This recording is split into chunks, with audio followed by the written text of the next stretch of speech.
gets under. The summit, the sixth in its series, has as its theme Africa and Europe, a joint vision for 2030. State House correspondent Adamu Sambo reports that President Muhammadu Buhari is leading Nigeria delegation to the hybrid event.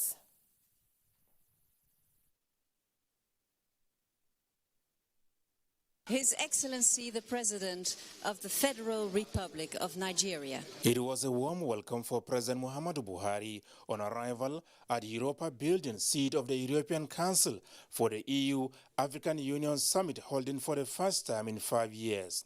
The heads of state and government from Europe and Africa are here to, amongst others, enhance their unique relationship in critical economic sectors, cement the principles of future partnership based on mutual respect, solidarity and transparency, as well as promote ambitious large-scale investment package in Africa. Efforts will also be intensified to better connect their countries, people, services, businesses, as well as improve supply chains and investments in transport, energy and education towards creating millions of jobs. We are all linked together by invisible bonds, which mean that we belong to something which is greater than each one of us individually. Your well-being has an impact on my well-being and vice versa. Prosperity of Africa is in Europe's interest. We have to work together on strengthening cooperation in the field of peace and security and combating terrorism through the European Peace Facility. That means that the summit that we are holding today, I think it comes at an exceptional crossroads in time.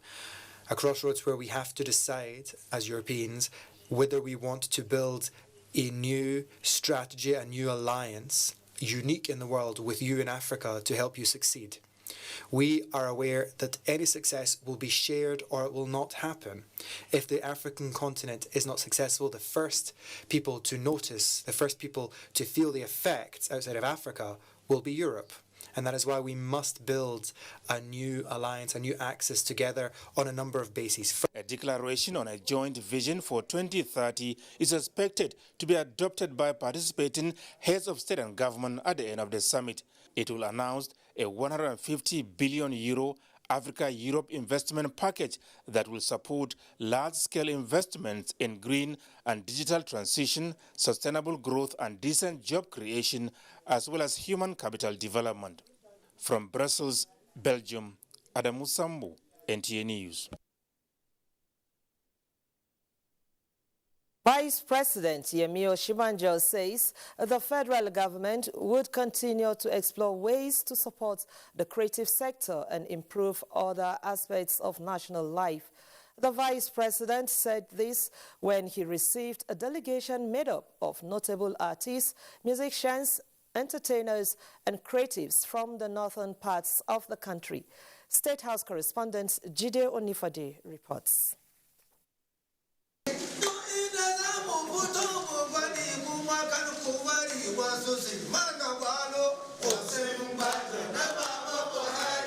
They came under the auspices of a group named 13 by 13 Awareness Group, led by Kannywood personalities such as Dauda Adamu Rarara, Yakubu Muhammad, among several others. Vice President Yemi Osinbajo observed that our country's most important resource are its human resources, and Nigeria must place a premium on this because its talents are the country's biggest export and significant investment. The Vice President noted that Nigeria's creative sector is one of the most vibrant anywhere, observing that Nigeria's impressive array of talents across the creative sector needs to be showcased more to the world. Vice President Osinbajo noted that the Buhari administration will continue to ramp up efforts to improve security across the country, and also emphasized on the commitment of President Muhammadu Buhari to better the lot of the country, noting that the president is a honest leader. Leader of the delegation, Alhaji Rarara, praised the government for many of its laudable programs that has touched so many people and added that more needed to be done.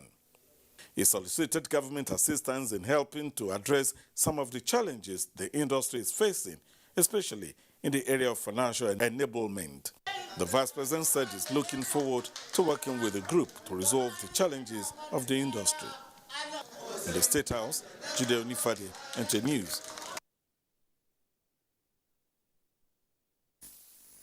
Nigeria, through the Future Assured program under the Aisha Buhari Foundation, is to partner with the Dubai-based digital school to establish a comprehensive digital academy in Nigeria for the benefits of less privileged Nigerians, especially women, children, and other vulnerable groups. This came to light when the First Lady visited Dubai Digital School in the United Arab Emirates, which is the initiative of Mohammed Rashid Al Maktoum Global Initiative. State House correspondent Aliu Kabir reports. In furtherance of our mission to the United Arab Emirates, the First Lady of Nigeria led members of our delegation to the Dubai Digital School, which is the idea of Mohammed Rashid Al Maktoum. The First Lady intimated the officials of the foundation of her engagements in Nigeria, especially her effort of engaging the school dropout amongst the Nigerian youth, particularly girls, with optimism of restoring hope of achieving their ambition for having a brighter future. The idea is to engage in a partnership with the foundation to establish digital schools across the 36 states of the Federation under the auspices of the Aisha Buhari Foundation in collaboration with the pet projects of the wives of the state governors. The First Lady informed the gathering that the program will also cover children with special needs. Future Assured has been working on education empowerment on youths. We normally deal with the dropouts, those that did not finish their secondary school or they have completed their secondary school with unsatisfactory result. So we normally give them like 3 months tutorials, to brush them up, and then before writing their final exams.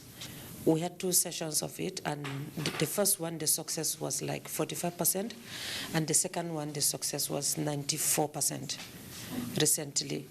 Out of 600, I think we got like 560 something or so, or 70 something that really made it to the university. And we're hoping to do more. The officials of the Dubai Digital School reaffirmed their readiness to partner with the Aisha Buhari Foundation towards achieving targets. Which is one of MBRGI initiatives, and we thank Dr. Manal for facilitating this. She talked a lot about your excellencies and the great support you have there. And she was telling me, you need to start working in Nigeria and engaging with the people there. There is a great support in this regard. After this short presentation, we'll take you in a tour to the robotics lab, which is behind you, here where UAE government is doing innovation in robotics and how it will help develop multiple sectors in UAE, and a quick tour into Area 2071. All the necessary arrangements are on top gear for the commencement of the program. In Dubai, United Arab Emirates, Aliu Kabir, NTA News. Nigeria is to strengthen its collaboration with the United States to upscale its creative industry. This was when the main thrust of the discussion between Information and Culture Minister Lai Mohammed and the U.S. Deputy Secretary of State for African Affairs, Akuna Cook, when she paid a courtesy visit to the minister in Abuja. Anthony Fossen reports. Even though Nigeria's creative industry, Lai Mohammed said, contributes immensely to the nation's economy, Nigeria will benefit more through the collaboration with the United States. Of immediate importance to us in Nigeria at this time is how to continue to improve the quality of our films. As you know, Nollywood, as our film industry is known, is among the top 3 in the world. Yes, the quality of our films have improved incrementally over the years, but we can still benefit from the rich experience of America's Hollywood, the undisputed world best. On digitization, the minister explained the strides Nigeria has taken so far to ensure that it does not lag behind, especially in broadcasting. Lai Mohammed used the opportunity to explain to his guests how government is working hard to sanitize the media space, for wholesome content. So I want you to take it back to the US. Nigeria is has one of the freest press laws in the world. Akuna Cook, on her part, said she is impressed with Nigeria and called for more content that projects the uniqueness of Africa and its abundant opportunities. She equally pushed for investment in human capital. With elections beckoning in Nigeria, a liberal media space, she said, will propel election success. In Abuja, Anthony Forson, NTA News. Minister of Humanitarian and Disaster Management, Sadia Umar Farouk, has been speaking on the ministry's progress towards realizing the president's vision of pulling 100 million Nigerians out of poverty through humanitarian efforts being implemented in the northeast and other parts of the country. The minister made the remark at the weekly executive briefing of press at the presidential villa in Abuja. State House correspondent Jide Onifade reports. It is estimated that about 7.1 million people are in need of humanitarian assistance in the northeast region, with a total of 8.1 million people who are internally displaced across the country. A vacuum created as a result of natural disasters and man-made crises. The Ministry of Humanitarian Affairs, Disaster Management and Social Development, saddled with the responsibility to meet the growing demands of the poor and vulnerable in the country, is presenting its scorecard to Nigerians on the various activities across agencies under its purview. The ministry also undertook several intervention programs with distribution of food and non-food items to the poor and vulnerable across the country. The settlement city for IDPs, the mass housing project as part of the 10,000 housing units which the federal government is funding for the Northeast. The Northeast Development Commission has constructed and handed over 1,000 of these housing units to Borno State government. There's also the construction of 300 housing units, which is ongoing, that's being done by the National Commission for Refugees and Migrants. The National Senior Citizen Center has conducted medical outreaches to elderly people within the FCT. Persons with disabilities have been integrated into the various national social investment programs. His Excellency Mr. President has graciously approved the expansion of the NCIP program and the Empire by Sea from 500,000 to 1 million Nigerian youths, to which enrollment has been concluded, and are awaiting onboarding and assignment to their places of primary assignment. And currently, 1,632,480 households are benefiting from the conditional cash transfer program. There is high expectation that policies formulated by the ministry will expand the scope and reach out to more Nigerians, restore hope, and bridge the gap of social inclusion for all. In Abuja, Ruth Aguele, NTA News. Report was by Ruth Aguele and not Jide Onifade. Moving on, federal government is urging farmers to key into the various intervention programs of government in its march towards food sufficiency. Minister of Agriculture and Rural Development, Dr. Mohammed Mahmoud Abubakar, was speaking while distributing rural inputs to smallholder farmers in Jos. Ndenyang and Deabagyang has more. After an assessment of the negative impact of COVID-19, the Ministry of Agriculture designed a support program targeting smallholder farmers to enable them get back to the farms and continue production. Farmers have been suffering from lack of fertilizer and other inputs like the seedling, but this will enhance their farming productivity. The input will help us to enhance the development of our income in terms of agriculture.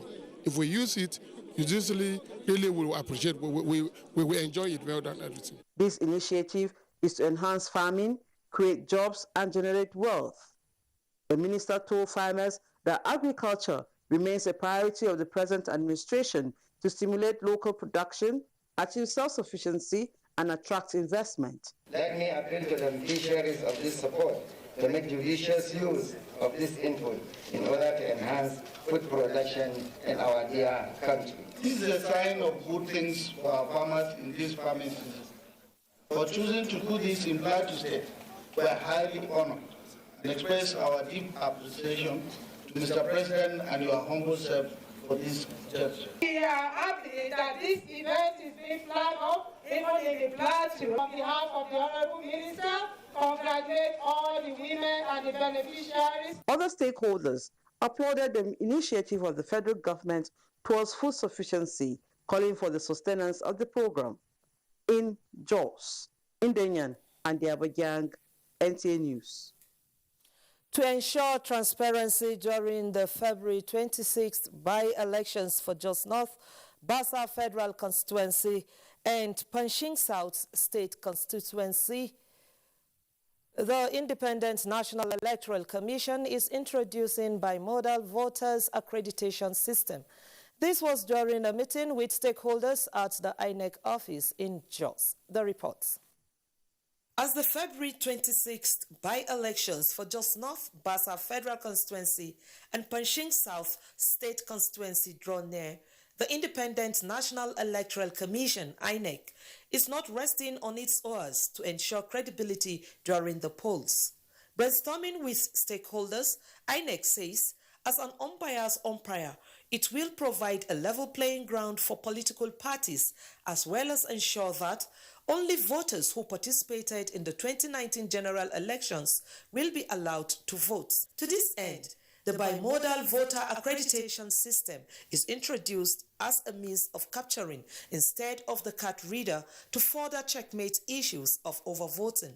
Technology is advancing, and that is why we are utilizing it also to add value to the election process. The police, in collaboration with the lead agency, in collaboration with other security agencies, we are fully prepared and we are good to go. We expect voters to be out on that day, to be at the various polling units to cast their votes.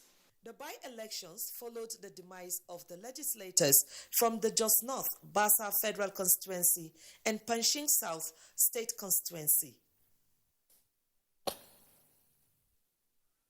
With me in the studio is the resident electoral commissioner of Plateau State, Hussaini Halilupai, to talk more on the by-elections. Sir, you're welcome. Thank you very much. Good afternoon, viewers. Sir, INEC is making arrangements towards by-elections in Plateau State. Yes. We want you to shed more light on issues leading to the conduct of the exercise. Thank you very much, the anchor of this program. By-elections are held when vacancy exists, and that's why they are not fresh elections. So in this case, the by-election that will come up on the 26th of this month is to fill in the gap of the demise of the occupants of those seats, namely the demise of Alhaji Haruna Maitala Jingir, who was the elected representative, federal representative representing Jos North Basa Federal Constituency, which a sad event occurred on the 2nd of April 2021 through road accident. And the second constituency is a state constituency of Panching South. And that one too died, though as a result of surgery. And his name is Barrister Henry Sonbus Longs, who died, when he was being operated. And he died on the 28th of November 2021. Now, you can see they have died in different times. But INEC will not normally fill in the gap until a vacancy is declared. For the Federal House of Rep, it had to be declared by the Speaker of the Federal House of Representatives. And then for the state constituency, it had to be declared vacant by the Speaker, which they did. And INEC, in its wisdom, because there are many other instances like this that are happening, and they now fixed the date of 26 to actually make the by-election of these constituencies. And there are other 3 states that will also conduct a by-election in their various states. Okay. Okay, looking at all these, we have barely 7 days to the D-Day. Yeah. What's the level of preparation?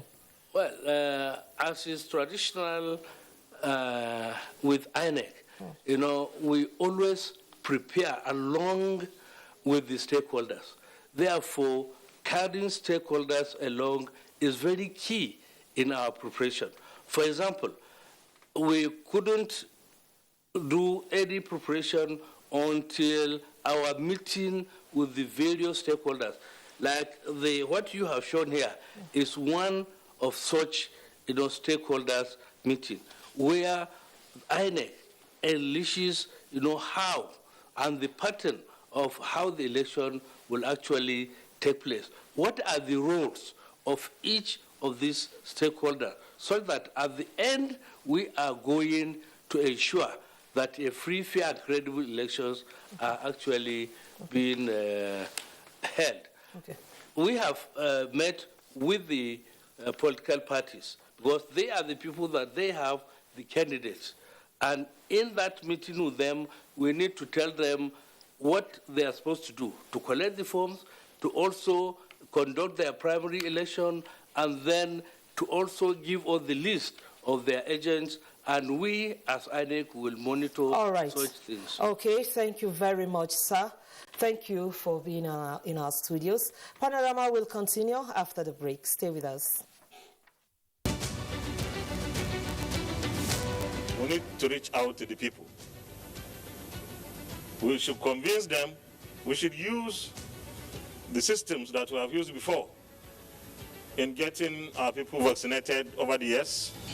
Please, this is good for you and good for others and good for the health of all Nigerians. I want to reassure our people that as your governor, I will not subscribe to anything that will harm you nor affect your well-being.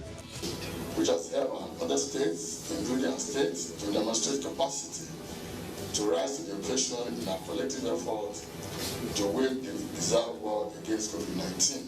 From all indications, quality, safety, efficacy, the benefits outweigh the side effects. So, from all indications, it's generally safe. I have to congratulate Mr. President and particularly the PTF headed by the Solitary government.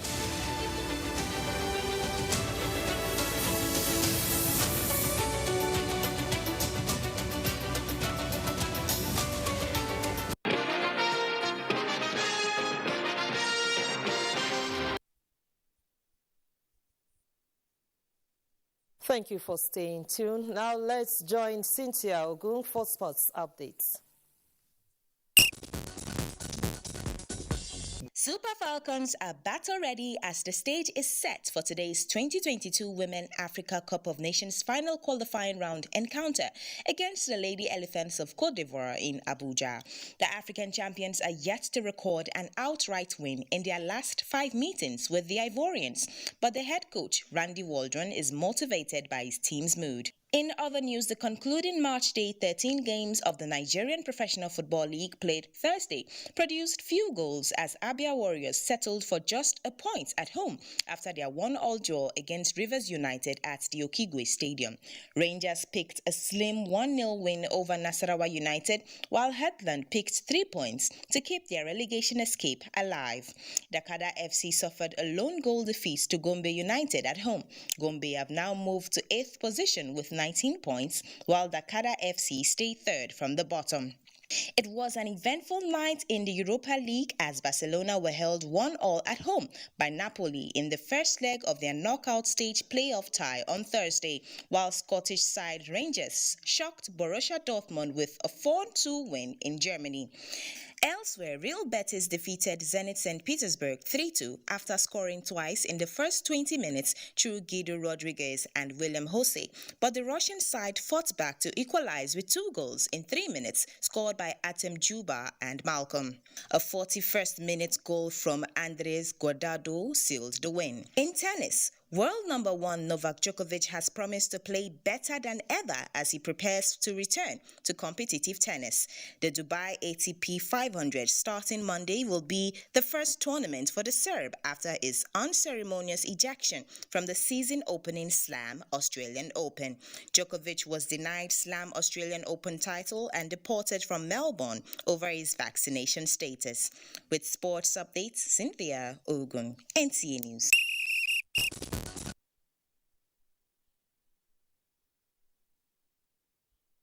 In the fight against rape and rapists.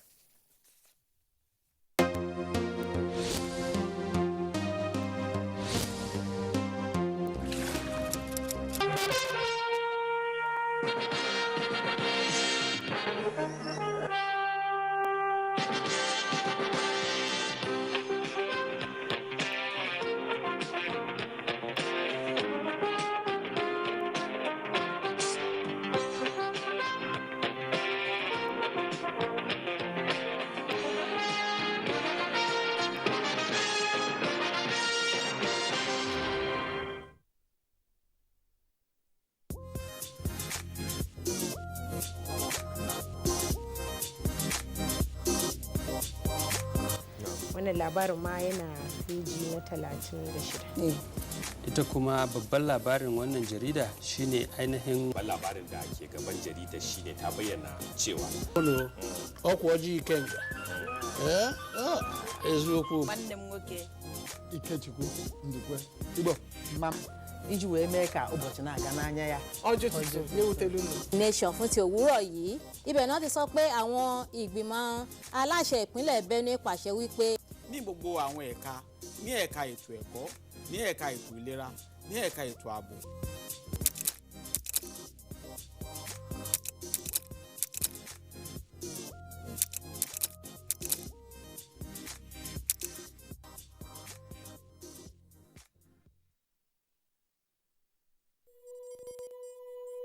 The struggle for independence had been a long and tough one.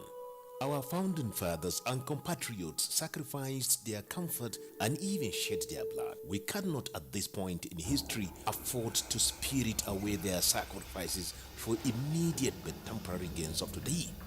Let us emphasize what unites and not what divides us. Working for the unity of purpose with a stronger vision for a better tomorrow. NTA, growing with the nation. Together, no matter where you come from, no matter your religion, we are one. Let's live together. Let's stop fighting each other. Let us live as one. It doesn't matter where you come from, your tribe or religion, man, woman or child. It doesn't matter who you are. Put Nigeria first. No matter where you come from, no matter your religion, we are one. Let's live together. How can we develop when we're always in crisis? Families have become refugees in their country. No matter our differences, show some understanding. No matter where you come from, no matter your religion, we are one. Let's live together.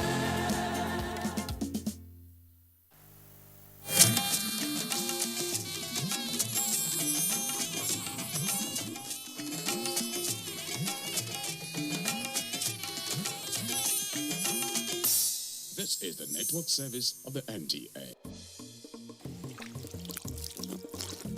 Sheer adventurism is driving me to go deep into the Onyama mines. It is the biggest coal mine in the whole of South. And the coronation of the new Oni is a watershed in the history of the Yoruba land generally, and Ife in particular. Now, because they have a leader now, that will... Simply put, Gura is a beautiful countryside with awesome landscapes. If something differently would be done to the Nigerian textile industries, that our youth will be employed.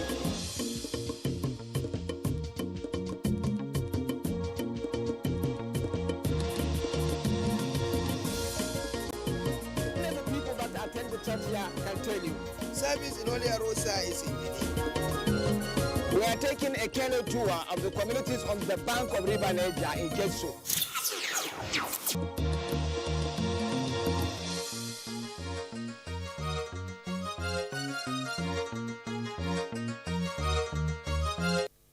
Umuahia, the capital city of Abia State, is rooted in history. The history of the evolution of Nigeria as an independent state.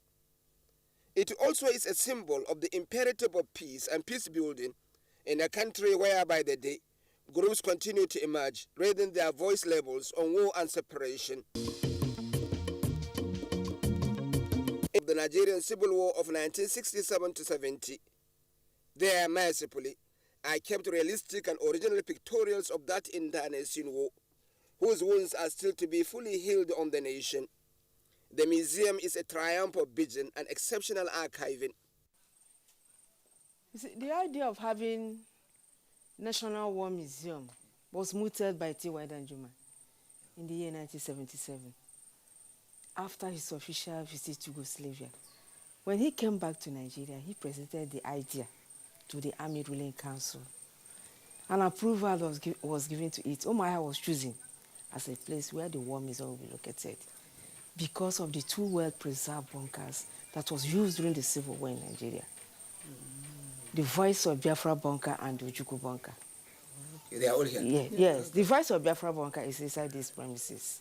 That was the bunker where Ojukwu and a man called Okokondem stays and tell the public how the war was going on. You see the funny thing during the Civil War, why they be here broadcasting? They be telling the public that are broadcasting from Enugu. Nigerians continue bombing Enugu. They don't know that they were here in Umuahia. Yes. That's rules. And this Okokonde speaks English, he speaks Igbo, he speaks Hausa, he speaks Yoruba. Ojukwu bunker was constructed when Enugu failed, because Enugu was the first capital of Biafran government. When Enugu failed, Biafrans moved their state capital to Umuahia. Okay. Then, when Umuahia became the Biafra state capital, Nigeria started bombing Umuahia. Although the museum keeps custody of war materials, it is not under the care of the Nigerian military. It is under the National Commission for Museum and Monuments. Basically, it is a place of history, a recollection of the Nigerian war years, and the necessity of not fighting any more war. National Museum is built to be a center of peace and unity of Nigeria. Some hearing the name War Museum, people may think it's all about war. No, but rather for us to learn from the history of the war, the history of Nigerian Civil War, and from there we learn our lesson. In fact, this museum now has become more useful presently, considering what Nigeria is facing now, the problem of insecurity, the needs for Nigerians to come together. We are one. North, west, east, south. We are all one. And our forefathers who conceived the idea of Nigeria, they didn't make mistake. And we should continue in that form. And we are using our museum to teach, to preach peace, to let people know that we should live peacefully. The museum gives insight on how necessity gives birth to ingenious technology that plays a significant role during the Biafra War.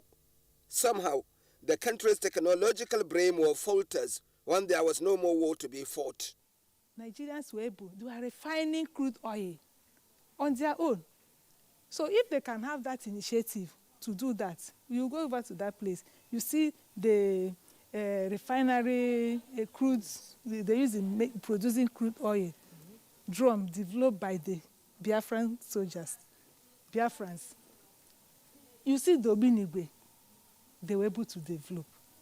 Flying Ogbili. So we really have ingenuity at that period, yes. because there was a necessity. Yes, because they say necessity is the mother of invention.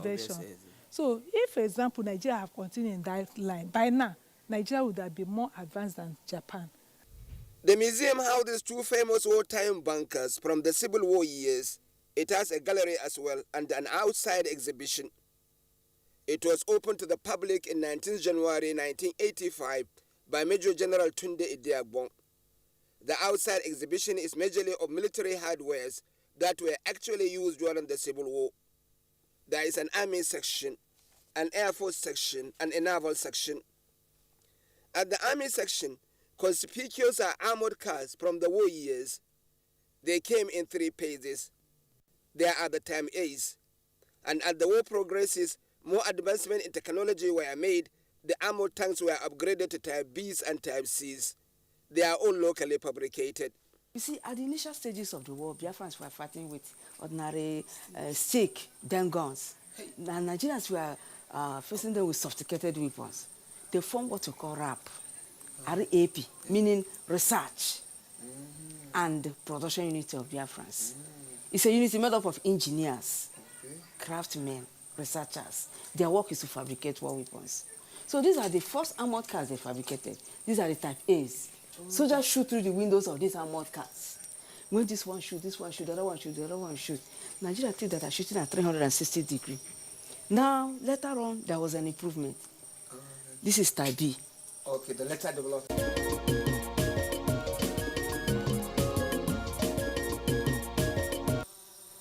So far here we have the radio Biafra. They carry this one along wherever they're going. Okay, so this is Radio Biafra for internal service. For internal service. Yes, the one inside is for external. Telling the whole world what is happening. What is happening. That's the one Ukokondem was using. It is instructed to know that all armored cars made by Biafrans are called Red Devils, apparently because of their capacity for destruction. In all the military hardwares, they made sure to maintain the logo of the Biafran army, the Red Devils as it were.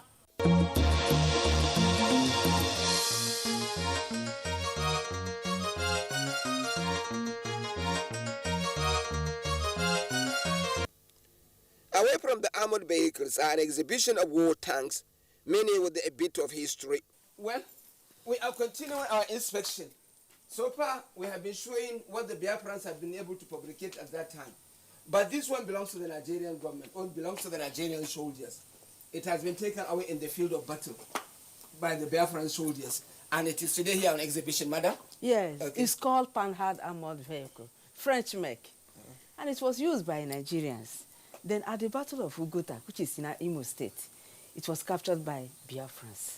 When Biafrans captured it from Nigerians, they nicknamed it Ugota Boy and started using it against Nigeria. Then at the Battle of Uzakole, which is here in Abuja State, it was recaptured by the federal troops.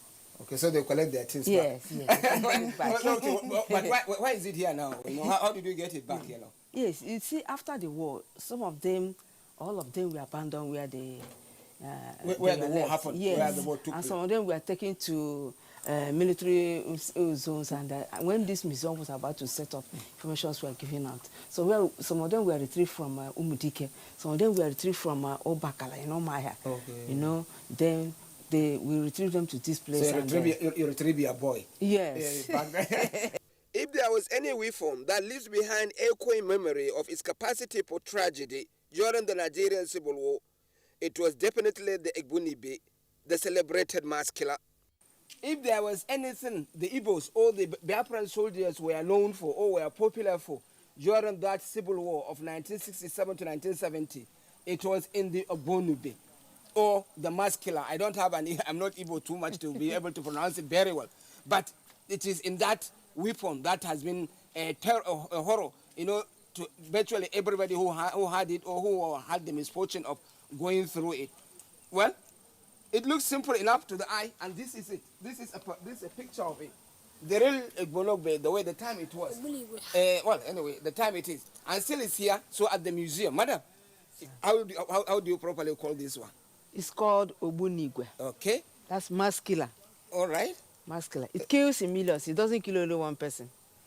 Yes. And it was You can fabricated destroy yes. It was made by Biafran engineers. You see? That's one of the mines they fabricated. This one here is called flying Ubuni. That's the flying type. Okay. They fabricated different types. They have the Ojuku bucket. It's also a Ubunigwe. Okay, this one is called flying Ubunigwe. What does it do differently? You see, all the explosive, broken bottles, nails, gunpowder, we pack inside this barrel. See the mounted one. See? Okay. They place it. They will place it here. They will place this in here. Okay. It has a negative and positive wire. The operator stays very far away. So it doesn't stay close? No, because of this thing. Because this thing can break, and the person, it may kill the person. Oh, the hitting of this spring determines the rate the content goes out, leaving this barrel behind. Okay. It's only the content that goes out. Okay. When it reaches its destination, it will dig a hole, uproot trees, kill human beings within that area. It can travel how many?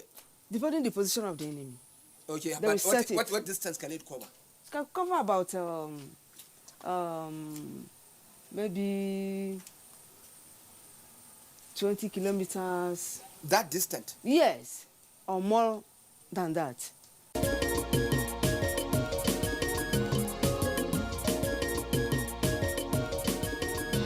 The Air Force section is picturesque and awe-inspiring. It looks like an Air Force hangar, but every bit of this fighter aircraft have a story of how it influenced the Biafra War. There is the story in particular of the so-called small bomber aircraft. The small in it is a big question mark. Yes, it was used by Biafrans. You see, that was the plane that nearly changed the course of the war in favor of Biafra, because it has advantage over this big illusion. Small in size, noiseless while on operation. It can hide under a tree, and it carries only 2 crew. This one? Yes, this one. This small one? This is one, yes. Okay, this is a small... Yes, Biafrans call it Biafran baby.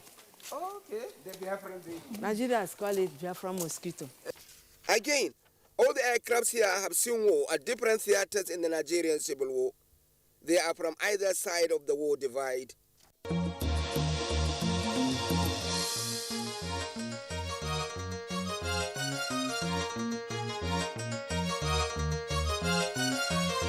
From the Air Force section, I quote the giant presence of this warship. It looks like it is steadying for the sea. I'm afraid it is not. It is actually a Nigerian naval ship that ran into a war turbulence and had to be in Umuahia in pieces. Its story is a unique one. At the National War Museum in Umuahia is this giant naval ship. It is actually a Nigerian naval ship that had seen battle around the Boni area during that period of the Nigerian Civil War. Well, it was actually capsized by the Biafran shore battery during the war. But then what we are actually trying to say is that this ship came to the museum in 3 pieces. It is recouped here. But it just gives you a picture of the hardware and the software that had been used during that war. And it is just a reminder of how not to fight war, and that we better remain together, live in peace, and use our ingenuity and technology for the promotion of our own humanity and for the livelihood and dignity of our people, rather than war.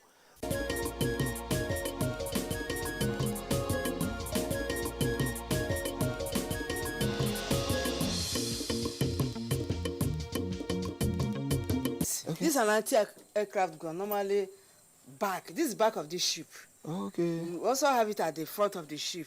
Assuming any aircraft is coming from any angle, they will use this anti-aircraft gun to shoot it down. And this is the gun that was used at that time? Yes. Well, this is a real gun, original gun of the ship? That's original.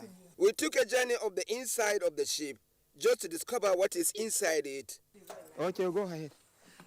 Well, I should have to say others go before I do. Let me be sure.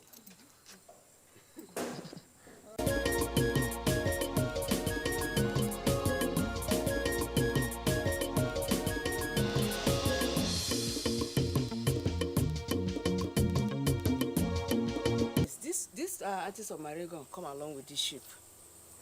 It was used by Nigeria. So it's part of the ship. It's what Yes. is an organic part of the ship. Yes, it goes with this. Oh. Well, that is This anti-aircraft gun. And the other guns? So are the... Yes, obviously. And these guns, they all came with the ship? Yes, they come along the ship. Okay. Oh, this is awesome. No? And obviously, it's better not to fight wars. No, it's not.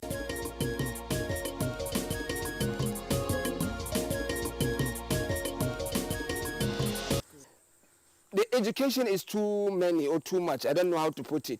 But then we are going to an interesting place, the bunker. The bunker is a place where a lot of things were happening underground during that Biafran civil war, where Ojukwu and his captors were staying for the state matters, where the radio was operating, and where a lot of activities of state were happening. And it was happening during, or in Umahia, where was the second capital of the Biafran government after the capture of Enugu.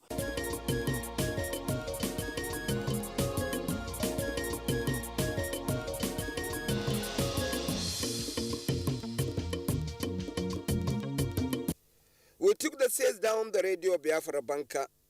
It was tired now and adorned with rich pictorials on either side of the wall, capturing the major players in that hapless war. Our movement echoes, and the museum officials could not say the depths of the bunker from the top down, but behold the historic official propaganda organ of the Biafran government. This is the remains of the Radio Biafra transmitter, the one that is especially transmitting to the outside world. It is the propaganda organ of the Biafran government. It has been transmitted under a bunker, and it is still under the bunker. You can see it here, dead, but then alive still, because its carcass are still here, and we are reflecting on it now.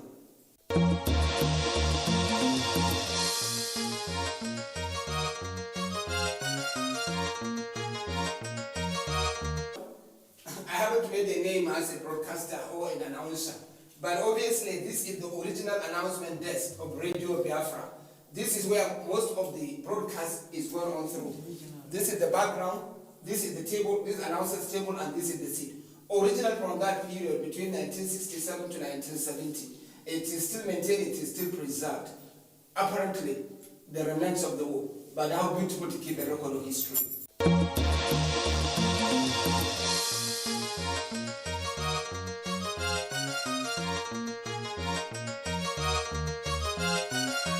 From the Radio Biafra bunker, we transited to the Ojukwu bunker, some distance from the location of the museum.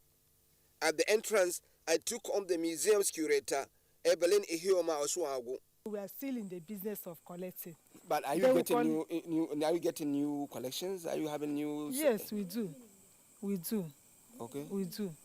You know, we have various means of collecting. Okay. People come, they donate to us. We can also buy. We can also carry our fields work to get our collections. Okay. People also bequeath to us. So we have different methods of collecting, but we don't collect everything. Okay. We collect things that have value. When we talk about something that have aesthetic value, cultural value, historical value, scientific value, these are some of the things we collect. Okay, so but how closely do you work with the Nigerian military? Because it's a war museum. How do you relate with them? Very, very cordial. They have been trying. The Nigerian Army, Nigerian Navy, and that of Nigerian Air Force, they have been supporting us in the War Museum. But this area is called National War Museum Annex. Okay. It's like this place, will I say, is abandoned, kind of.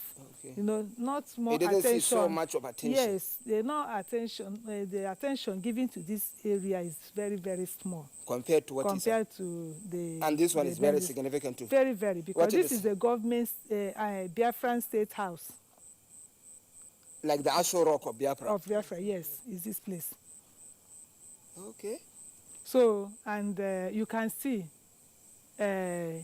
Chief Michael, Dr. Michael Lokbara, the premier of Eastern Nigeria, and who also donated this. This is his house. Unless for someone with a discerning eye, no one would ever hazard a bunker here. In truth, there is, and it is a work of art.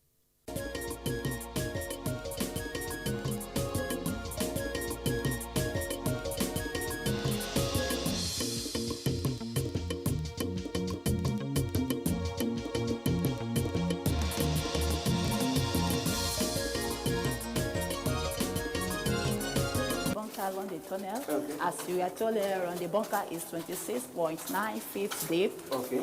And it was built within 3 months by Biafran engineers, led by Joel Okechukwu Onyemelukwe in 1968. 1968. Yeah. Okay. While the war was going on. While the war was going on, okay. You can also hear the echo sound.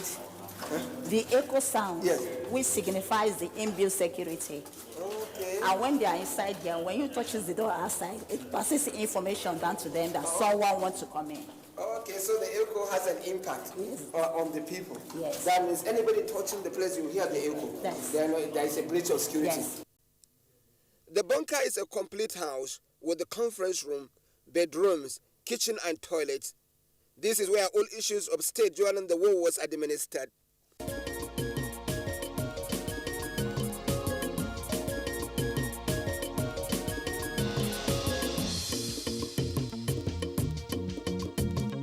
So this is the escape route where they do escape through in case of emergency.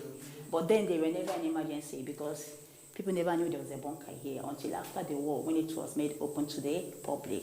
And we have 2 escape routes here. One is at the end of the cell there, which we are going to see now. So this cell, passage-like cell, where they keep their war victims, their war captives, their war defaulters. So we'll pass through the cell before you now escape. And at times when you go escape through here to outside, they think he disappears because they never know there is another way out. And then outside was covered with thick forest.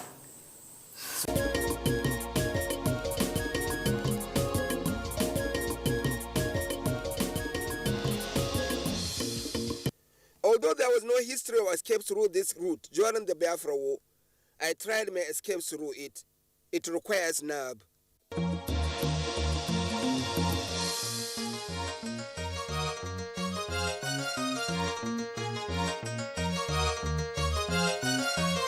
Well, you cannot see the ingenuity of the Biafran soldiers or the Biafran army until probably when you are pursuing this escape route. It can be tedious and dangerous because any slip, you may be cascading into hell. Well, it didn't happen to me. But then, like I've always said that fighting a war is a much more difficult business than peace. So it is rather we look for peace than for war. I'm coming down. Well? In all, it is such a worthwhile journey and a lesson for now and for the future. Better to maintain peace than war. We've seen the effect of war on our people, the Igbo nation, the Nigerian nation at large, and we've seen the effect, and we've seen what peace, relatively what we are enjoying today. And for me, it's better we come together, put our eggs in one basket, think positive, and move better for our sake and for the sake of Nigeria, instead of clamoring for war. Ultimately, the pictures of rejoicing soldiers and civilians when the war was called off was a testimony of the evil of war. Indeed, the National War Museum in Umuahia tells us only one story. We have to imbibe the lessons history teaches.